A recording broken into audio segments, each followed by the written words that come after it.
नमस्कार दोस्तों, उम्मीद करता हूँ आप सभी अच्छे होंगे। यूपीएससी और स्टेट पीएससी की जर्नी में आप सभी का स्वागत है। जैसा कि आप जानते हैं, हम पर डे क्वेश्चन लेके आते हैं जिसमें हम लोग जानते हैं किस तरीके से हम आंसर राइटिंग करना चाहिए। यूपीएससी की इस यात्रा में आंसर राइटिंग का बहुत रोल होता है। तो उसकी एक दिनचर्या होती है कि सुधारात्मक चीज़ों के साथ लगातार हम दिन प्रतिदिन अपनी चीज़ों को बेहतर करते चले जाएं। ये हर किसी एस्पिरेंट का सपना होता है।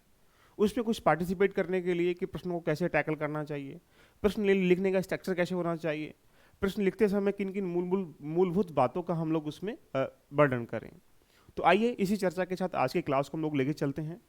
और जैसा कि जानते हैं, हम प्रतिदिन मंडे टू फ्राइडे एक क्वेश्चन लेके आते हैं जहां आप को देखने के बाद उस प्रश्न की फ्रेमिंग भी हो जाती है। उसके उपरांत हम लोग सैटरडे संडे का दिन जो रखा गया है, मैंने उसको ऐसे कर रखा। तो आज मैं आपके सामने टाइम को, शेड्यूल को डिफाइन भी कर दूंगा। तो चलिए स्टार्ट कर लेते हैं कि आज का क्वेश्चन क्या है आपके सामने। यदि आप इन सब चीज़ों से लाभान्वित हो पा रहे हैं तो प्लीज़ ज़रूर कमेंट करके बताइएगा कि हाँ सर, ये जो सीरीज़ है हमारे लिए कहीं ना कहीं पहले आप 0 पे खड़े हुए थे, आज 10% पे खड़े हुए हैं, कल 20 पे पहुँचेंगे, कल 30 पे पहुँचेंगे। अगर इस प्रक्रिया में आप तहत ध्यान रखना सही चल पा रहे हो तो जरूर इस ध्यान रखना, इस पार्टिसिपेट के लिए अपनी प्रतिक्रिया जाहिर करें, जिससे मुझे भी लगे कि जो मैं आपके लिए लेके आ रहा हूँ आप कहीं ना कहीं उससे लाभान्वित हो रहे हैं। चलें, क्वेश्चन नंबर 2 आज का 6 जनवरी का है। क्या क्वेश्चन है, देखो बहुत अच्छा क्वेश्चन देखने को मिल रहा है। GS2 का ही प्रश्न देखिएगा, मैं लेके आया हूँ। और क्या 2022 के यूपीएससी मेंस का प्रश्न है। मैं सारे प्रश्न इसलिए मेंस के लेके आता हूँ कि देखिएगा, पहले हम लास्ट ईयर के पेपर को टैकल करना सीख जाएंगे तो उसके आधार पर नए बनने वाले प्रश्नों को आराम से मैनेज कर सकते हैं। तो GS2 का 2022 का प्रश्न है, ध्यान रखना। और कितना जबरदस्त क्वेश्चन दिया है, ध्यान रखना। To what extent in your opinion has the decentralisation of power in India change the government landscape at the grass roots. कितना अच्छा क्वेश्चन दिया है। बहुत सारे, अगर हम जाएं यूपीएससी की तरफ तो वहां अभी भी कुछ फैक्ट पे काम कर लेता है कि भाई इस तरह से शासन में क्या किया गया, क्या इसका महत्व, डायरेक्टली पूछ लेगा। लेकिन यूपीएससी एक ऐसी यात्रा है, यूपीएससी एक ऐसी धर्मशाला है जहाँ से बनने वाले जो प्रश्न होते हैं उनकी जो प्रवृत्ति होती है बड़ी भयानक तरीके की होती है कि हर किसी एस्पिरेंट को सोचने के लिए मजबूर कर देते हैं। तो जब तक आप नॉलेज इकट्ठा करने का, तो उसको इम्प्लीमेंट करने का तरीका आपके पास नहीं आएगा तो स्वाभाविक सी बात है कि सफलता की जो सीढ़ियाँ हैं उनको आप चढ़ नहीं पाएंगे। क्या है क्वेश्चन आपकी राय में? भारत में सत्ता के विकेंद्रीकरण ने जमीनी स्तर पर, देखिए इसी वर्ड ने जमीनी स्तर, ध्यान रखना, ग्रास रूट, इस वर्ड ने ध्यान रखना, जमीनी स्तर पर शासन के परिदृश्य को किस हद तक बदल दिया है। तो यानी पॉजिटिव वे में आपको देना है कि कहीं ना कहीं बदला तो गया है, लेकिन किस प्रकार बदला गया है ये आपसे पूछना चाह रहा है, यानी उसकी इंपोर्टेंस के बारे में जानना चाह रहा है। लेकिन जो बदला है उसमें अभी क्या चुनौतियां, क्या चैलेंजेस हैं, इसके बारे में जानने का प्रयास कर रहा है। क्या इसमें सुझाव दे सकते हैं आप, इसके बारे में जानने का प्रयास कर रहा है। तो इस प्रश्न को अगर GS2 के साथ अगर लिंक करेंगे तो ये पंचायत राज व्यवस्था से प्रश्न घूम के आ जाता है। और पंचायत राज व्यवस्था एक ऐसा टॉपिक है कि प्रीलिम्स में डायरेक्टली अलग तरीके से लिखा गया है और मेंस में डायरेक्टली अलग तरीके से है, और इंटरव्यू में यहाँ से प्रश्न लगभग पूछे ही जाते हैं कि क्या सुधारात्मक चीज़ें की जाएं या क्या ऐसी जमीनी स्तर पर हम लोग प्रयास करें जिससे कि अगर गांव समृद्ध होंगे तो हमारा राष्ट्र समृद्ध होता है। अब बात को समझते हैं कि इस प्रश्न को लिखने के लिए हमारे दिमाग में किस तरह की फिल्म होनी चाहिए, उसकी पहले हम लोग एक रूपरेखा, एक डिजाइन कर लेते हैं, राइट। इस डिजाइन के लिए आपके पास थोड़ा सा जो स्थानीय स्वशासन है इसके बारे में आपको डिफाइन करना पड़ेगा।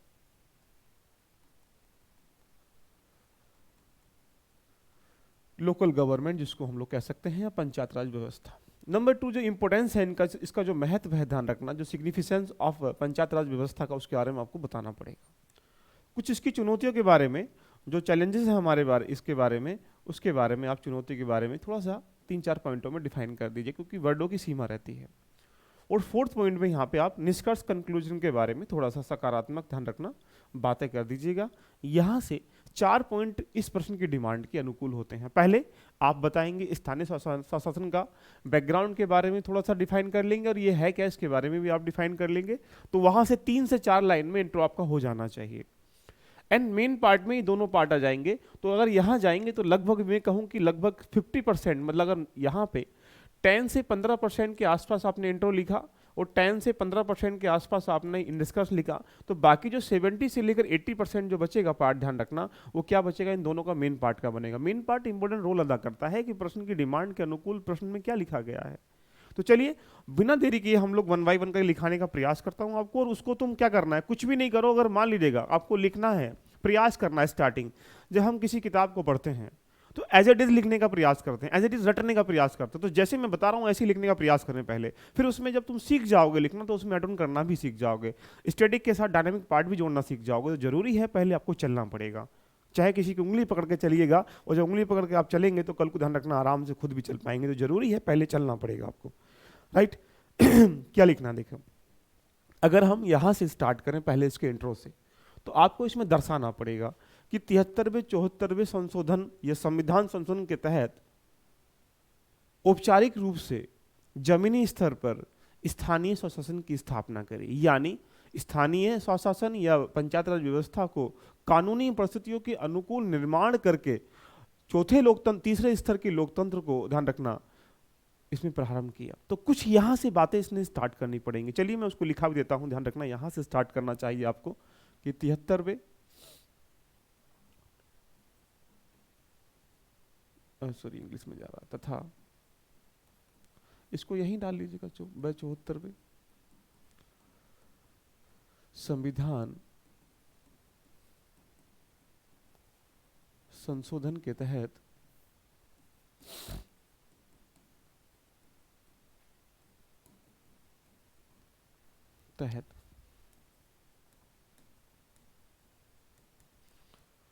औपचारिक रूप से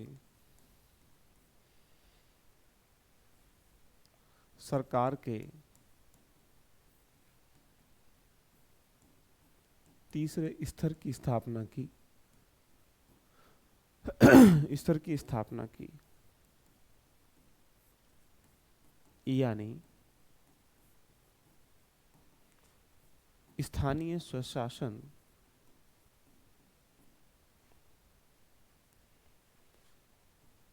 को जमीनी स्तर पर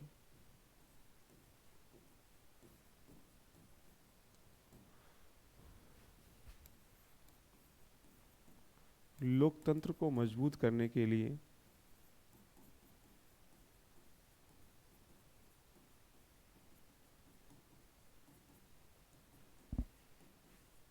कानूनी परिस्थितियों का निर्माण किया। देखो, जब आप इसको इतना लिख देंगे, ध्यान रखना, निर्माण किया एवं उसको संरचनात्मक तरीके से एक स्थिति या कह सकते हैं उसकी संरचनात्मक तरीके से उसको प्रदान किया गया। जब आप 3 से 4 लाइन में इतना दे देंगे, ध्यान रखना, तो इंट्रो का पार्ट आपका पूरा हो जाएगा। अब बात आते हैं कि यहाँ से बहुत सारी कहानी बन जाती है कि स्थानीय स्वशासन क्यों किया गया, लेकिन उसमें वो पूछ नहीं रहा, वो ये पूछ रहा है कि स्थानीय स्वशासन है जमीनी स्तर पर किस हद तक सफल हुआ है, ये वो महत्व पूछ रहा है। अब तुम बता दो कि ध्यान रखना कि यहाँ से बलवंत राय मेहता समिति हुई थी, ये हुआ था, यार वो नहीं मचा रहा, वो आपसे डिमांड नहीं कर रहा, उस चीज़ की डिमांड जो कर रहा है उसके बारे में जानने का प्रयास करें। लेकिन इसके पीछे समझ लेते हैं, इंडिया के गवर्नमेंट के अगर एस्पेक्ट में हम देखें तो यहाँ हमारे पास 3 स्तर होते हैं।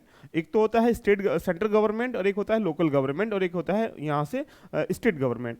अब एक बात सोचिए, हमारे यहाँ इंडिया ने क्या अपनाया, फेडरल सिस्टम अपनाया है। अब फेडरल सिस्टम का मतलब होता है कि यहाँ पे कॉन्स्टिट्यूशन नाम का एक पिता है, उसने ध्यान रखना सेंटर को स्टेट को कुछ पावर अलग अलग करके दे रखी हैं। सेंटर के पावर अलग हैं, स्टेट की पावर अलग हैं, जिसको हम लोग केंद्र सूची राज्य सूची के नाम से जानते भी हैं। तो यहाँ अपने क्षेत्र में ये अपने कार्य करने के लिए प्रतिबद्ध है, कानून यहाँ बनाएगी, यानी ये इसके क्षेत्र में हस्तक्षेप नहीं करेगी, ये इसके क्षेत्र में हस्तक्षेप नहीं करेगी।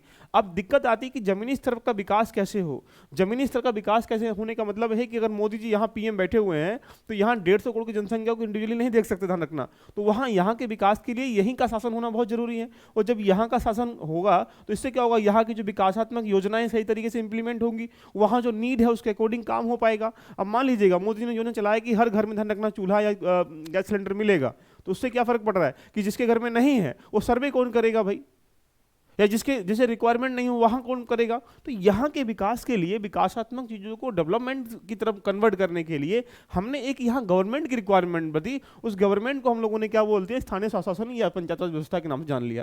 ये लंबी कहानी है, बट अब अगर हमें प्रश्न के सापेक्ष में जाएं तो सिर्फ हमें इतना अगर लिख देंगे आप इंट्रो में, वो सफिशियंट हो जाएगा। आपने इसमें यह भी बता दिया कि स्थानीय स्वशासन है क्या, एक तीसरा स्तर है सरकार का, पहली बात।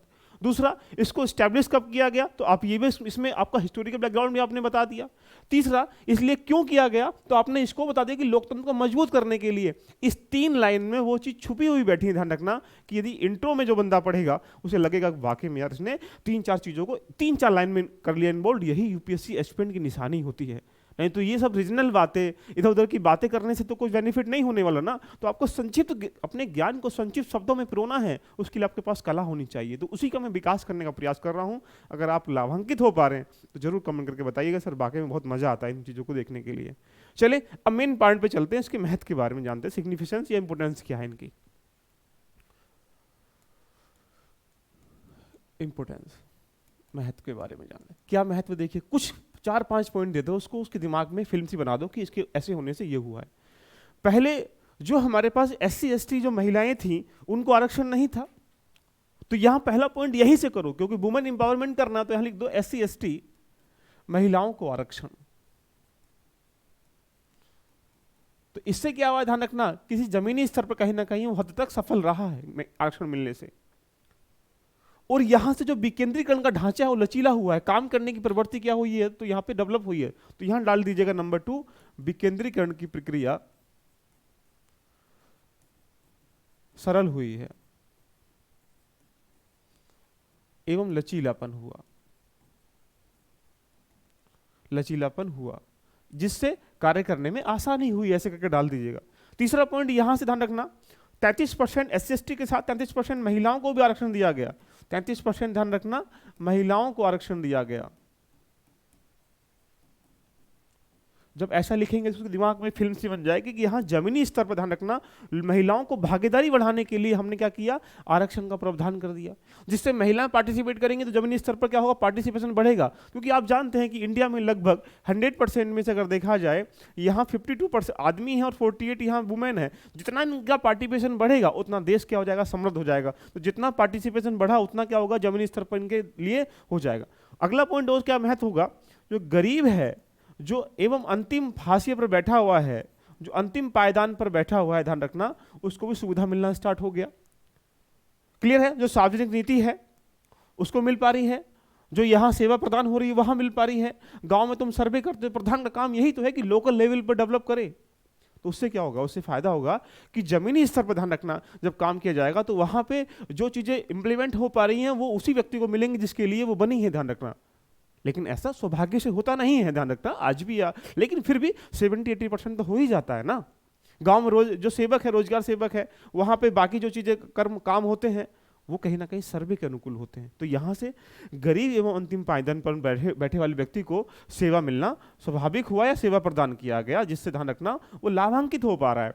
और तुम इसमें क्या लिख सकते, ध्यान रखना, जो आज के समय में लगातार साक्षरता दर बढ़ रही है, मात्र जो मृत्यु दर लगातार घट रही है, साथ में शौचालय स्वच्छ भारत मिशन चल रहा है, साथ में उज्ज्वला योजना चल रही है, ध्यान रखना, उससे क्या हो रहा है, कहीं ना कहीं जमीनी स्तर पर जो है हमारा जो स्थान शासन है वो मजबूत कर रहा है। तो यहाँ लिख सकते हैं कि साक्षरता दर, क्योंकि जमीनी स्तर पर इसने काम किया शिक्षा के लिए, स्वच्छता, पेयजल, स्वास्थ्य की सुविधाओं को जमीनी स्तर पर पहुंचाने में आसानी हुई, स्तर पर पहुंचाने में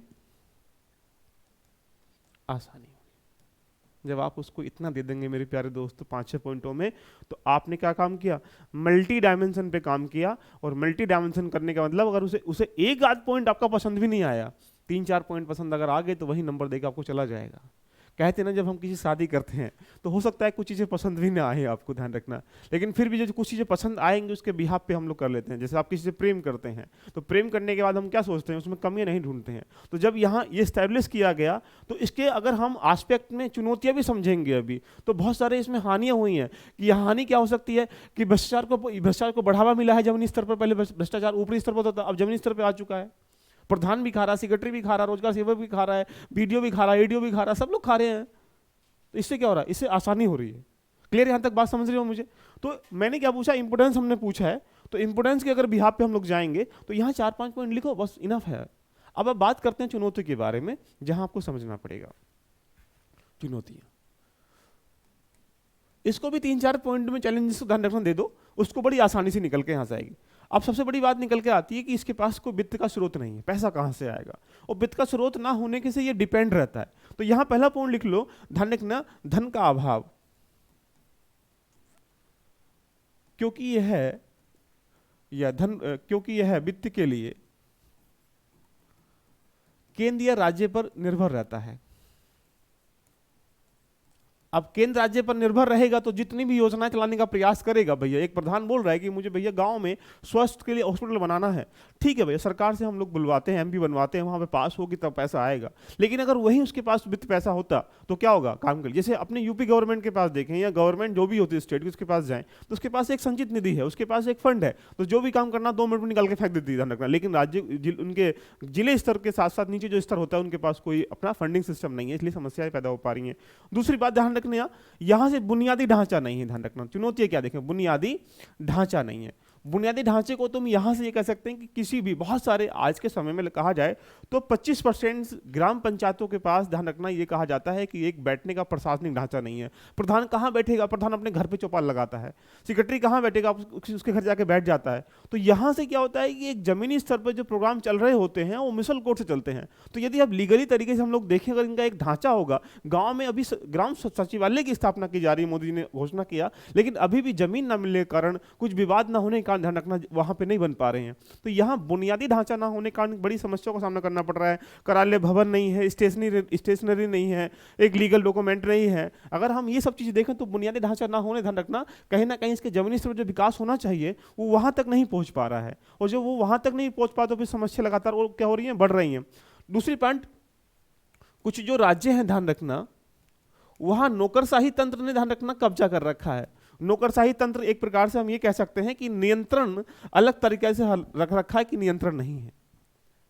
और भी इसमें कह सकते हैं कि जो निधियां हैं, जो फंड हैं, वो हस्तांतरित तरह से हो सकती हैं, ध्यान रखना। तो यहाँ बहुत सारी चुनौती हम लोग लिख सकते हैं। या यहाँ राजनीतिक चीजें प्रक्रिया ज्यादा होनी स्टार्ट हो गई हैं, राजनीतिक जो प्रणाली है, ध्यान रखना, वो इस पे हावी हो रही है, ध्यान रखना। तो राजनीतिक प्रणाली होने से, ध्यान रखना, गांव में बिखराव होना स्टार्ट हो गया है। जैसे मान लीजिएगा ए और बी और सी चुनाव लड़े हैं, और यहाँ से इसके समर्थकों ने यहाँ पे 20 वोट डाले, और यहाँ पे 10 वोट हैं, इसके पास 6 वोट मिले हैं। तो अब जो ये जीता है तो ये तो बल्ले बल्ले कर रहे हैं, वाह वाह मजा आ गया, हमारा बन गया। लेकिन बाकी लोगों में क्या होगा, टकराव होना स्टार्ट हो जाएगा। तो यहाँ धार्मिक मतभेद, राजनीतिक मतभेद, या पारिवारिक मतभेद, या कह सकते हैं सामाजिक मतभेद लगातार क्या हो रहे हैं, पनप रहे हैं। तो यहाँ से कुछ ही जमीनी स्तर पर चुनौतियां सुधारने के लिए हमें काम करना चाहिए। क्लियर है? तो यहां तक अगर लिखेंगे 3-4 पॉइंटों में, तो आई होप, मुझे लगता है कि क्वेश्चन की जो डिमांड है उसके अनुकूल आप लिख पाएंगे। उसके बाद हम लोग बात करते हैं तीसरे पॉइंट पर, निष्कर्ष के बारे में। कंक्लूजन कैसा होगा, सोचो। विकेंद्रीकरण के विकास में जमीनी स्तर पर पंचायत राज व्यवस्था एक बेहतर उपकरण है, यहां से डालो, ध्यान रखना। लेकिन इसमें कुछ तथ्यात्मक जो यहां जमीनी स्तर पर सुधार होना चाहिए, ध्यान रखना, जमीनी स्तर पर जो मजबूत करने के लिए कई कदम उठाने अभी क्या है, बाकी हैं, या कदम उठाने के साथ साथ इसे मजबूत तंत्र को उपलब्ध कराना पड़ेगा। 3-4 पॉइंट जब डालोगे यहां से घुमा के, ध्यान रखना कि विकेंद्रीकरण जमीनी स्तर पर लोकतंत्र को मजबूत करने के लिए एक बेहतर कदम है और बेहतर उपकरण है।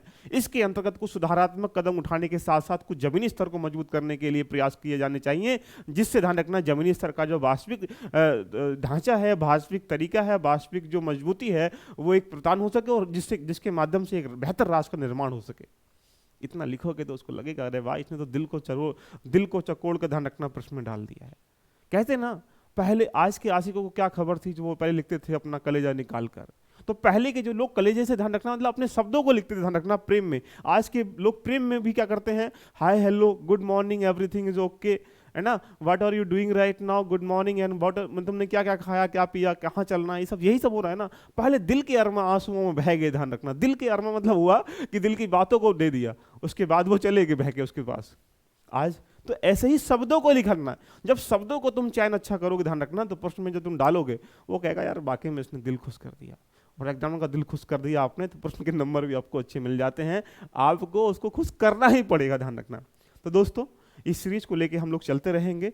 ये सीरीज का जो चरण है, ध्यान रखना, मैं आपको बता दूं, मंडे,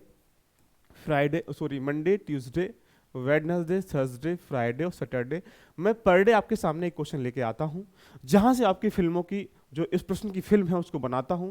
मैं आपको बताता हूं, जिसको लिखना बिल्कुल भी नहीं आता, एज इट इज लिख दीजिएगा, दैट इज राइट आंसर यार आपका। मैं चैलेंज कर रहा हूँ, किसी से चेक कराना, ध्यान रखना जाके। उसके साथ साथ हम लोग Monday Tuesday Wednesday Thursday Friday Saturday, sorry Monday Tuesday Wednesday Thursday Friday, Friday तक ही हम लोग बात कर रहे थे ना, मंडे ट्यूसडे, हाँ ठीक है। सैटरडे और संडे की जो बात है ध्यान रखना, इसमें हमने कहा था कि हम ऐसे बात करेंगे, तो कल और परसों हम लोग ध्यान रखना ऐसे पर डिस्कशन करेंगे, क्योंकि वो भी इंपॉर्टेंट सेगमेंट है, क्योंकि वहाँ कुछ नया नहीं पढ़ना है, बस चीज़ों को इंप्लीमेंट करना है। जैसे योजना पढ़ते हैं आप, कुरुक्षेत्र पढ़ते हैं, मैगजीन पढ़ते हैं, अन्य बाकी न्यूज़पेपर पढ़ते हैं, उसमें से कैसे चीज़ों को निकालें जो ऐसे के लिए बहुत इंपॉर्टेंट हो, राइट। यदि आप इस चीज़ से लाभान्वित हो रहे हैं तो ध्यान रखना इस सीरीज को जरूर शेयर करें, साथ में दोस्तों को भी बताएं। उसके साथ साथ आप इससे लाभान्वित होने के साथ साथ यहाँ एक लिस्ट ही बनाएं, एक फाइल बना लें कि प्रतिदिन क्वेश्चन लिखा आपने, उसको लिखने के बाद वहाँ लगा दीजिएगा। जब आपके 100 क्वेश्चन, 150 क्वेश्चन, 200 क्वेश्चन हो जाएंगे, ध्यान रखना आपके अंदर एनर्जी स्टार्टिंग हो जाएगी। देखा नहीं आप लोगों ने, हमारे घर में पैसा आता है तो हमारे अंदर पॉजिटिविटी आना स्टार्ट हो जाती है। तो जब तुम्हारे दिमाग में एक क्वेश्चन का लिखना कि यार मैंने इतने क्वेश्चन लिख दिए, अब तो मैं अच्छा लिख पाऊंगा, ध्यान रखना। तो यहाँ आपके अंदर क्या करना है, अपने आप को पॉजिटिव रखने के लिए उनको इकट्ठा भी कर देना। ऐसा नहीं कि तुमने लिखा उसको डाल दिया उधर, एक फाइल में लगाइएगा, पर डे क्वेश्चन लिखाता हूँ, लिखिएगा, ध्यान रखना। उसके बाद जब तुम 100 क्वेश्चन 50 क्वेश्चन लिख लोगे, तुम कहोगे वाह मजा आ गया सर, मजा आ गया। याद करोगे मुझे उस तन्हाई में जब तुम डर रहे होगे आंसर राइटिंग की कलाई में, ध्यान रखना। तो ठीक है, all the best, love you all, bye bye, take care.